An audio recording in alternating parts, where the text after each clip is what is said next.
नमस्कार दोस्तों, स्वागत है चैनल पर। साथियों, आज हम बात करेंगे वर्ण। हिंदी का सबसे पहला और मूलभूत टॉपिक होता है वर्ण। वर्ण किसे कहते हैं, इसके कितने भेद हैं, स्वर व्यंजन, इनके बारे में जानेंगे और इसके वर्गीकरण के जो सिद्धांत दिए गए हैं उनको भी जानेंगे। तो वीडियो को शुरू करते हैं। हिंदी भाषा की वह छोटी से छोटी इकाई जिसे अधिक टुकड़ों में विभाजित नहीं किया जा सकता, यानी सबसे छोटी इकाई होती है वर्ण। इसके अधिक टुकड़े नहीं हो सकते। जैसे जो शब्द होते हैं, हलंत वाले शब्द होते हैं, वे सभी वर्ण कहलाते हैं क्योंकि इनका टुकड़ा नहीं किया जा सकता। यदि ये शब्द होते हैं तो इसको हम क धन अ में तोड़ सकते हैं, यानी यह अक्षर कहलाते हैं। अक्षर वे होते हैं जिन्हें एक ही श्वास में बोला जाता है, वो अक्षर होते हैं। लेकिन जिन्हें तोड़ा नहीं जा सकता, जिनके अधिक टुकड़े नहीं किए जा सकते, उन्हें वर्ण कहते हैं। वर्णों के व्यवस्थित समूह को वर्णमाला कहते हैं।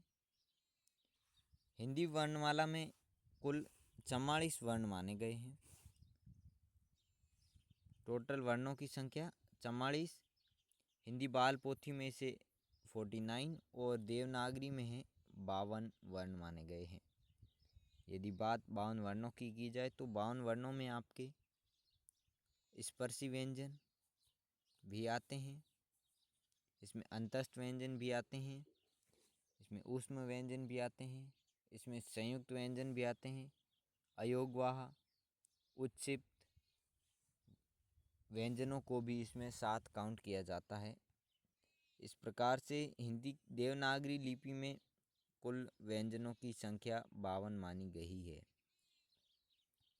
अब इसके वर्गीकरण की बात करते हैं। तो इसके वर्गीकरण की बात करें तो इसे दो भागों में बांटा गया है, स्वर और व्यंजन। स्वर और व्यंजन हो गए। स्वर और व्यंजन दो भाग हैं। स्वर वे वर्ण जिनका उच्चारण स्वतंत्र रूप से किया जा सकता है, जिनके उच्चारण के लिए किसी अन्य वर्ण की सहायता ना लेनी पड़े, उसे स्वर कहते हैं। स्वर हिंदी में 11 माने गए हैं और मात्राओं की संख्या 10 है। यानी अ एक ऐसा स्वर है जिसकी कोई मात्रा नहीं होती है, इसलिए स्वरों की संख्या 11 है लेकिन मात्राओं की संख्याएं 10 है। बात स्वरों की जाए तो इसमें अ आ ई उ ऊ री ए आई ओ औ ये हमारे जो हैं स्वर हैं। और मात्राओं की बात करें तो आ की मात्रा, ई की मात्रा, बड़ी की मात्रा, ऊ की मात्रा, बड़े ऊ की मात्रा, री की मात्रा, ए की मात्रा, ओ की मात्रा, ये जो 10 मात्राएं दी गई है। यहाँ पे नोट करके लिखा भी गया है कि अ एकमात्र ऐसा स्वर है जिसकी कोई मात्रा नहीं होती है। ये इम्पोर्टेंट फैक्ट हो सकता है आने वाले एग्ज़ाम्स के लिए। अब हम स्वर का वर्गीकरण करते हैं कि स्वरों को बड़े बड़े भाग से बड़े बड़े कितने भागों में बांटा गया है। तो इसका सबसे प्रमुख जो इसका वर्गीकरण होता है, उसमें इसे दो भागों में बांटा गया है स्वरों को, जिसमें है ह्रस्व स्वर या इसको कहते हैं लघु या मूल या रूढ़ स्वर कहा जाता है। इसमें मुख्यतः 4 स्वर शामिल किए जाते हैं जो कि यहाँ दिए गए हैं, जिसमें आपके अ ई उ और री को दिया गया है। ये 4 स्वर हैं जिसे लघु या ह्रस्व, मूल या रूढ़ स्वर कहा जाता है, जो कि ह्रस्व स्वर में आते हैं। इसके अलावा इसका दूसरा भाग है जिसे कहते हैं हम दीर्घ स्वर। दीर्घ स्वर में 7 स्वरों को शामिल किया गया है जो कि हैं आ ई ए आई उ ओ और औ। इन्हें गुरु संधि या यौगिक या फिर दीर्घ स्वर कहा जाता है। इस प्रकार से स्वरों का ह्रस्व और दीर्घ मात्राओं के रूप में जो वर्गीकरण हो जाता है। कुल 11 स्वर हैं, 4 हैं ह्रस्व और 7 हैं दीर्घ। इसके बाद हम बात करते हैं व्यंजनों की। और इसके वर्गीकरण की। तो बात व्यंजन की करें तो व्यंजन वे वर्ण जिनका उच्चारण स्वतंत्र रूप से नहीं होता है। स्वरों का स्वतंत्र रूप से होता है लेकिन व्यंजन का स्वतंत्र नहीं होता है, तो इसमें स्वरों की सहायता से किया जाता है। जैसे क है तो इसका उच्चारण करने के लिए आपको क के साथ अ का होना बहुत ज़रूरी है। इसलिए व्यंजनों को के उच्चारण के लिए स्वर की आवश्यकता होती है और स्वर स्वतंत्र रूप से होते हैं। और व्यंजनों की संख्या 33 मानी गई है। इन्हें व्यक्त करने के लिए हलंत का प्रयोग किया जाता है। हलंत जो कि ये होता है जो यहाँ हमने प्रयुक्त किया है। व्यंजनों के मुख्यतः जो भेद होते हैं जिसमें आपका स्पर्शी व्यंजन क से म तक जो कि 25 होते हैं, वर्ग वाले जो व्यंजन होते हैं उससे कहते हैं स्पर्शी व्यंजन। इसके बाद है अंतस्थ व्यंजन य र ल व। ये 4 जो व्यंजन हैं इन्हें अंतस्थ व्यंजन कहा जाता है। और इसके बाद है ऊष्म व्यंजन श श श और ह। ये जो 4 व्यंजन हैं इन्हें ऊष्म व्यंजन कहा जाता है। इस प्रकार से मोटे मोटे तौर पे व्यंजनों को यहाँ पे हमने 33 व्यंजन के रूप में प्रस्तुत किया है। इसके अलावा अब हम इसको डीपली पढ़ते हैं कि स्पर्शी व्यंजन क्या होते हैं। स्पर्शी व्यंजन स्पर्श, स्पर्श का शाब्दिक अर्थ होता है छूना या टच करना। वे वर्ण जिनका उच्चारण करते समय मुंह की कोई 2 भाग आपस में स्पर्श करते हैं, स्पर्श व्यंजन कहलाते हैं। यानी वे व्यंजन जिसका उच्चारण करते समय मुंह के कोई 2 भाग आपस में स्पर्श करते हैं तो इसको हम स्पर्शी व्यंजन कहते हैं। इसकी संख्या 25 है क से म तक, जिन्हें 5 के वर्गों में बांटा गया है।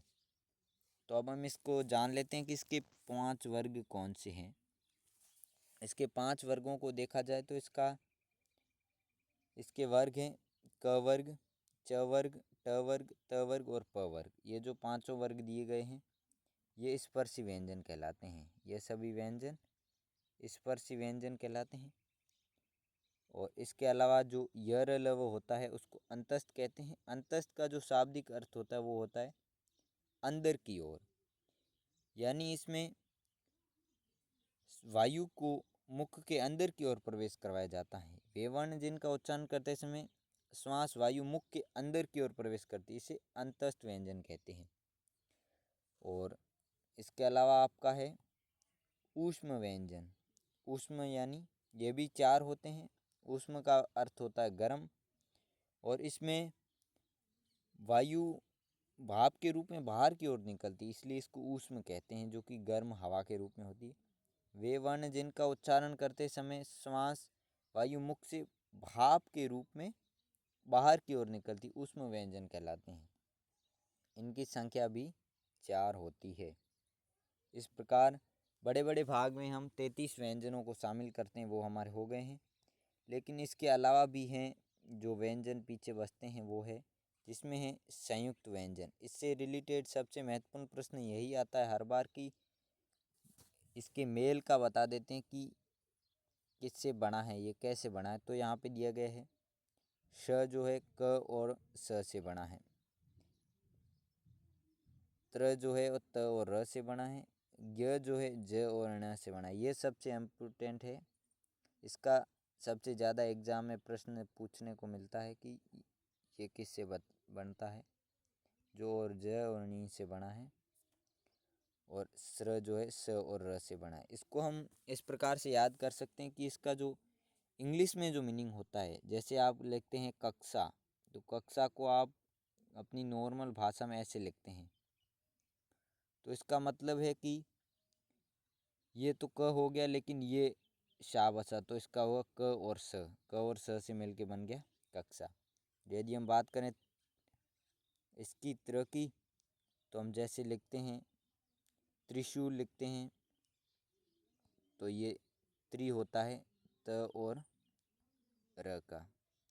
इस प्रकार त और र से त्र बना सकते हैं। और इसके बाद जो होता है ण होता है अपना ये बनता है ज और णी से। ये सबसे इम्पोर्टेंट है, इसके बारे में प्रश्न बहुत ज़्यादा देखने को मिलते हैं। श्र आपका स से श्रवण जो होता है उससे बना है, तो आप उसको इस प्रकार से याद कर सकते हैं कि ये स और र से बना है। इस प्रकार से अपना ये शब्दकोश खत्म हो जाते हैं। संयुक्त वर्ण किस प्रकार से बनते हैं वो सब हो जाता है। इसके बाद हम बात करते हैं कि अयोगवाह। अयोगवाह वर्ण कौन से होते हैं? वे वर्ण होते हैं जो न तो स्वर होते हैं और न ही व्यंजन होते हैं, वे अयोगवाह कहलाते हैं। जैसे हमने अ से औ तक हमने इसको स्वरों में गिन लिया, लेकिन जो पीछे जो दो बचते हैं अंग और अह, ये अयोगवाह कहलाते हैं, जिसमें अंग होता है आपका अनुस्वार और अह होता है विसर्ग। इन्हें अयोगवाह कहा जाता है। यहाँ वे वर्ण जिनका योग न होने पर भी साथ साथ चलते हैं, जो न तो स्वर हैं न ही व्यंजन, अयोगवाह कहलाते हैं। ये स्वर के भी भाग नहीं हैं और न ही ये व्यंजन के भाग माने जाते हैं। हिंदी शब्दकोश की शुरुआत इन्हीं वर्णों से मानी गई है।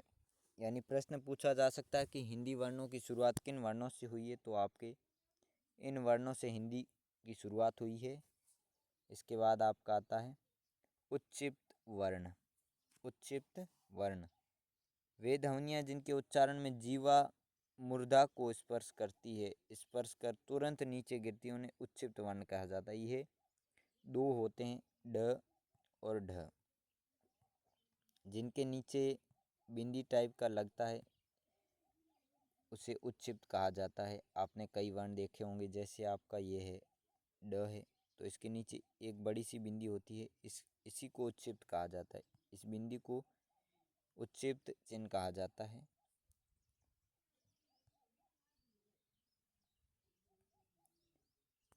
से हिंदी में दो ही उच्चिप्त वर्ण माने गए हैं, ड और ढ। इसके कुछ नियम भी हैं कि कब इस पे बिंदी लगती है और कब नहीं लगती है। तो इसमें हमारा पहला नियम ये कहता है कि इसमें बिंदी तब नहीं लग सकती जब ये पहले वर्ण के रूप में यूज होते हैं। जैसे यहाँ पे ढक्कन है, डाली है, ढोलक है यानी डमरू है।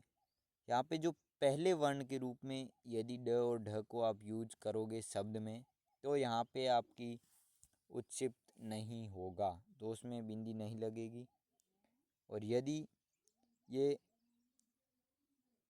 यदि शब्द के अंतर्गत इससे पहले वाला आधा वर्ण आता है, दूसरा नियम यह है कि यदि ड और ढ से पहले आने वाला शब्द यदि आधा है, पूर्ण नहीं है, तो भी इसके नीचे बिंदु नहीं आता। जैसे पंडित, बुढ़ा, अड्डा, खंड, मंडल आदि ये जो शब्द दिए गए हैं, इनमें भी उच्चिप्त का यूज नहीं हुआ है, ड और ढ का यूज किया गया है।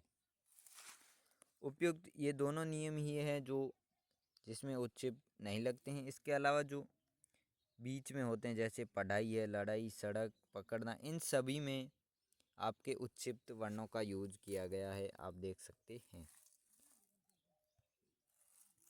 इसके बाद आता है रकार, रेफ या र से संबंधित नियम। आपने कई बार कई शब्द देखे होंगे जिसमें कर्म है, प्रेम, ऐसे जो राष्ट्र, ट्रक, ऐसे जो शब्द होते हैं उसमें र का एक महत्वपूर्ण रोल होता है कि र कई बार कर्म जैसे ऊपर लग जाता है, तो कई बार जैसे प्रण है तो इसमें र नीचे भी लग जाती है। इसका क्या नियम है उसको हम जानेंगे। यदि र के बाद व्यंजन वर्ण आए तो र को उसी व्यंजन वर्ण के ऊपर लिखते हैं, अर्थात जिस व्यंजन वर्ण से पहले र का उच्चारण किया जाता है, र को उसके ऊपर लिख दिए। जैसे आपका कर्म है, धर्म है, वर्ण है, दर्शक है, स्वर्ग, पुनर्जन्म, पुनर्निर्माण, आशीर्वाद, ये जो शब्द दिए गए हैं, यदि किसी व्यंजन वर्ण के बाद यदि र के बाद कोई व्यंजन वर्ण आता है तो र को उसके ऊपर लिख देते हैं। सीधी सी बात है। यदि जैसे कर्म है तो व्यंजन वर्ण र के तुरंत बाद यदि व्यंजन आता है, जिसमें स्पर्शी व्यंजन, अंतस्थ, ऊष्म, संयुक्त कोई भी वर्ण हो सकता है, यदि वो आता है तो वो ऊपर मात्रा के रूप में चला जाता है। जैसे यहाँ पे कर्म, धर्म, वर्ण, दर्शक वगैरह दिया गया है। दूसरा नियम है, यदि र से पहले व्यंजन वर्ण आए, यहाँ तक र के बाद व्यंजन वर्ण आ रहा तो वो जाएगा ऊपर की ओर, और यहाँ र से यदि पहले व्यंजन वर्ण आ रहा है, जैसे प्रकाश, प्रभात, प्रेम, क्रम, भ्रम, भ्राता, भ्रष्ट, ये आ रहा है तो यहाँ पे आपका र है जो नीचे की मात्रा के रूप में लिखा जाएगा, जो कि यहाँ आप देख सकते हैं। यहाँ प्रकाश है, यहाँ प्रभात के रूप में, प्रेम के रूप में। तो यहाँ दो नियम है कि यदि र के बाद व्यंजन आता है तो वो र की मात्रा ऊपर जाएगी, और यदि व्यंजन से पहले र आ रहा है तो वो आपकी नीचे इस मात्रा के रूप में आएगा। इसके बाद इसका तीसरा नियम है ट वर्ग। ट वर्ग में र को हमेशा वर्ण के नीचे ही लिखा जाता है। यह नियम ट वर्ग में हमेशा र वर्ण के नीचे लिखा जाता है। जैसे राष्ट्र है, ट्रक है, ड्राइवर है, ड्रग्स है, ड्रामा, षड्यंत्र, जैसे कई बार हम देखते हैं ये जो शब्द आते हैं इसको इस प्रकार से लिखा जाता है। तो इसमें ये जो होते हैं ये गलत शब्द होते हैं। इस प्रकार से इसका नियम ये कहता है कि इसमें कभी भी र की मात्रा जो होती है वो ऊपर नहीं लगती, हमेशा इसमें र की मात्रा नीचे लगती है। साथियों, आज के वीडियो के लिए बस इतना ही। आज हमने वर्णों को पढ़ा है कि वर्ण क्या होते हैं। तो बता दें कि वे ध्वनियाँ जिन्हें विभाजित नहीं किया जा सकता, जिसके अधिक टुकड़े नहीं किए जा सकते, उन्हें वर्ण कहते हैं। यह हमने जान लिया है। इसके बाद यहाँ पे वर्णों की संख्या 44 है, हिंदी बाल पोथी में 49 है और देवनागरी लिपि में 52 मानी गई है। इसको मैं एक बार रिवाइज कर लेते हैं। हिंदी वर्ण दो प्रकार के हैं, स्वर और व्यंजन। स्वर जिनका स्वतंत्र रूप से उच्चारण होता है, जिसमें किसी वर्ण की सहायता नहीं ली जाती है, इसकी संख्या 11 है। इसमें 10 मात्राएं होती है। और एक ऐसा स्वर है जिसकी कोई मात्रा नहीं होती है। स्वरों को दो भागों में बांटा गया है, ह्रस्व और दीर्घ। ह्रस्व 4 आते हैं, अ, ई, उ, री, और दीर्घ में बाकी जो बचे 7 होते हैं, जिसे गुरु, संधि या यौगिक कहते हैं। इसके बाद व्यंजन है। व्यंजनों का उच्चारण स्वरों की सहायता से किया जा सकता है। ये 33 हैं। इन्हें हलंत के द्वारा व्यक्त किया जाता है। इसमें 25 स्पर्शी, 4 अंतस्थ और 4 ऊष्म मिला के 33 व्यंजन होते हैं। स्पर्शी व्यंजनों में आपके 5 वर्ग आते हैं, जिसमें स्पर्श का अर्थ होता है टच करना, यानी इसके उच्चारण के समय मुंह के 2 भागों का स्पर्श होता है, इसलिए इसे स्पर्शी व्यंजन कहा जाता है। अंतस्थ व्यंजन यानी इसमें हवा को अंदर की ओर लिया जाता है, ये रलव 4 होते हैं। इसके बाद है ऊष्म व्यंजन, ये भी 4 हैं। इसमें गर्म हवा बाहर की ओर निकलती है, इसमें आपका श, श, श है। ये 4 व्यंजन इसमें है। इसके बाद संयुक्त वर्ण दिए गए हैं, जिन चारों का हमने अध्ययन अच्छे से कर लिया है। चारों का कैसे बनाया जाता है ये इम्पोर्टेंट है। इसके बाद है अयोगवाह, अंग और अह, इन दोनों को अयोगवाह की श्रेणी में शामिल किया गया है, जो कि न स्वर हैं और न ही व्यंजन हैं। उच्छिप्त वर्ण, उच्छिप्त वर्ण ड और ढ 2 हैं। इसके बाद इसके 3 नियम दिए गए हैं कि ये कब ये इसमें ड और ढ में उच्चिप्त का यूज किया जाता है। जैसे आपका है जिसमें आपका यदि ये बीच में है तो यूज, यदि ये पहले है तो यूज नहीं होगा, बीच में इससे पहले कोई आधा वर्ण है तो यूज नहीं होगा, और यदि ये मध्य में है तो इसका यूज हो जाएगा। इसके बाद रफार या रेप नियम संबंधित, ये र से संबंधित है। इसमें यदि र के बाद व्यंजन आ रहा है तो र ऊपर जाएगा, और यदि र के पहले आ रहा है व्यंजन तो र नीचे आएगा। इसके बाद यह है कि ट वर्ग में र हमेशा नीचे की ओर लगता है। यही हमारे आज के वीडियो में हमने बात करी है वर्ण के बारे में। वर्ण से संबंधित संपूर्ण जानकारी पढ़ ली है। अब हम अगले वीडियो में हिंदी के अगले टॉपिक संधि, समास, उपसर्ग, प्रत्यय, उनके बारे में जानेंगे। तो आज की वीडियो के लिए बस इतना ही। धन्यवाद। जय हिंद।